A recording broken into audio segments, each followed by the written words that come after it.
Bonjour à tous. Nous allons vous présenter notre étude sur la question de recherche suivante. Noir ou blanc, les manteaux de couleur noire sont-ils plus populaires que les manteaux blancs à Montréal cet hiver? Dans cette présentation, il sera question de la méthodologie de collecte de données et des variables étudiées, de la méthode statistique utilisée pour l'analyse des données, la présentation des graphiques et la conclusion.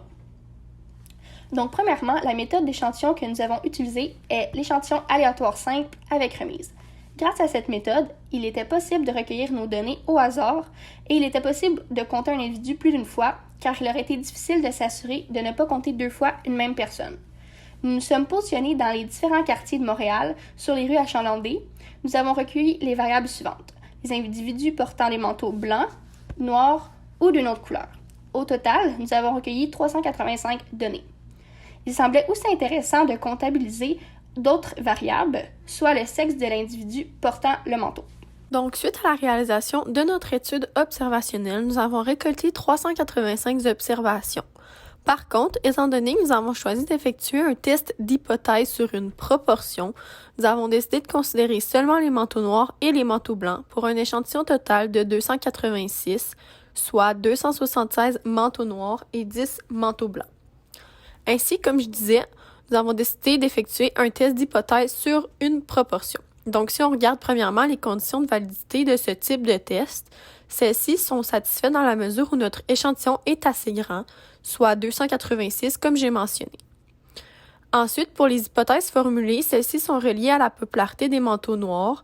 Le P représente donc la proportion des manteaux noirs sur le nombre de manteaux total. Donc, l'hypothèse nulle, soit HO, représente les manteaux noirs comme étant moins populaires comparativement aux blancs, alors que l'hypothèse alternative, H1, démontre la popularité des manteaux noirs. Nous avons trouvé le seuil expérimental à l'aide du gabarit test et intervalle moyenne. Pour effectuer notre test d'hypothèse, la proportion dans l'échantillon, soit le P, représente 96% des manteaux noirs, soit 276 manteaux noirs sur un total de 286.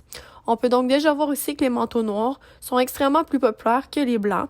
Et justement, le seuil expérimental trouvé va venir confirmer cette hypothèse. Après avoir réalisé le test, on obtient un seuil expérimental de 2,1635 x 10 puissance de moins 126. Puisque ce seuil est plus petit que le niveau de signification à 1%, on peut donc conclure un fort rejet de l'hypothèse nulle et une conclusion forte en faveur de l'hypothèse alternative. Il faut noter que le niveau de signification de 1% permet une grande précision du test et une probabilité maximale d'erreur très faible. Les données, dans ce cas-ci, fournissent alors une preuve statistique que les manteaux blancs sont moins populaires que les manteaux noirs. Puis, la possibilité que la conclusion soit invalide, donc que les manteaux blancs seraient plus populaires que les manteaux noirs, doit être considérée car il est possible que l'on rejette l'hypothèse nulle de façon injustifiée. Le risque de l'erreur de type 1 est alors plus grand que celle de type 2. L'erreur de type 1 est cependant peu risquée car l'analyse des données comporte une conclusion forte en faveur de la popularité des manteaux noirs. La collecte de 385 données a permis d'étudier les différentes couleurs de manteaux observées. La couleur de manteau la plus obtenue est la couleur noire. L'étude démontre que lors de l'observation, 276 personnes portaient des manteaux noirs, 10 personnes portaient un manteau de couleur blanche et 99 personnes possédaient des manteaux de différentes couleurs. De plus, cette étude a permis de différencier les différentes couleurs de manteaux portés par les hommes et par les femmes. L'observation a permis d'analyser 235 femmes et 150 hommes. Il y a eu 161 femmes qui portaient un manteau de couleur noire, 9 femmes portaient un manteau de couleur blanche et 65 femmes avaient des manteaux de différentes couleurs. Puis, il y a eu 115 hommes qui portaient des manteaux de couleur noire, un seul homme avait un manteau de couleur blanche et 35 hommes portaient des manteaux de différentes couleurs.